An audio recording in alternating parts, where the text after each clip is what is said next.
Hey everybody, welcome to the Harris XL400P shoulder mic orientation demonstration video. So this is the new shoulder mic. It's obviously a lot bigger and very busy. There are some features though that we gained. So right off the top, we got a channel knob on here now, which means that you can select channels while you're actually using the radio, which is pretty cool.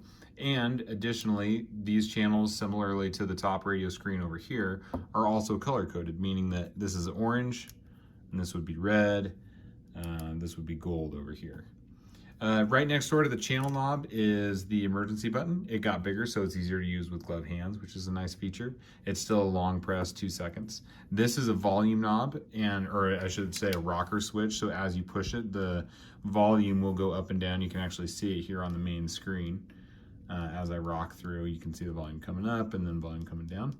This is the push to talk down here. Currently, there's nothing assigned to this button down here. It just makes a beeping noise, that's it. And then one interesting feature is a flashlight. You actually have to push and hold this little feature right there in the middle. I haven't found it to be very bright, but I'm still testing with it. Other than that, that's the shoulder mic.